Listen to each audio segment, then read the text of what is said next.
ಎರಡನೇ P U C ಫಲಿತಾಂಶ ಪ್ರಕಟ ಆಗಿದೆ. ಕೆಲವೊಬ್ಬರು ತುಂಬ ಚೆನ್ನಾಗಿ ಮಾಡಿದ್ದಾರೆ. 98, 99, 100 ಅವರಿಗೆಲ್ಲ ತುಂಬ ಚೆನ್ನಾಗಿ ಮಾಡಿದ್ದೀರ. ವಿದ್ಯೆ ಯಾವತ್ತಿಗೂ ಮುಂದೆ ಸಹಾಯ ಆಗತ್ತೆ ನಿಮಗೆ.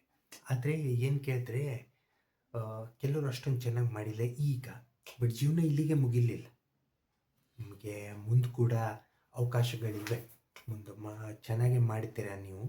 ಜೀವನದಲ್ಲಿ ಏನು ಕೇಳಿದ್ರೆ ಈ ಮಾರ್ಕ್ಸ್ ಅನ್ನೋದು ಏನಿದೆಯಲ್ಲ, ಕೇವಲ ಮಾರ್ಕ್ಸ್ ಮಾತ್ರ ಯಾರನ್ನ ಅಳಲಿಕ್ಕೆ ಮಾನದಂಡ ಆಗಬಾರ್ದು ಅನ್ನೋದು ನನ್ನ ಅಭಿಪ್ರಾಯ. ಯಾಕಂದರೆ ತುಂಬ ಚೆನ್ನಾಗಿರ್ಬೋದು.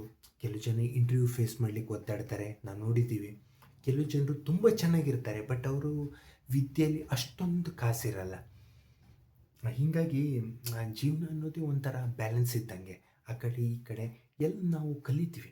ನಾವು ಕೂಡ ದಿವಸ ಕಲಿತಾ ಇರ್ತೀವಿ. ಆಮೇಲೆ ಜೀವನ ಪರ್ಯಂತ ಕಲಿತಾನೆ ಇರ್ತೀವಿ. ಯಾವತ್ತೂ ನಾವು ವಿದ್ಯಾರ್ಥಿಗಳೇ.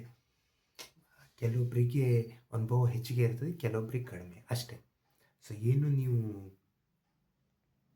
ಬೇಜಾರು ಮಾಡ್ಕೋಬೇಡಿ. ಯಾರ್ಯಾರಿಗೆ ಕಡಿಮೆ ಬಂದಿದೆ ಅವರೆಲ್ಲ ಪ್ರಯತ್ನ ಮಾಡ್ತಾರೆ.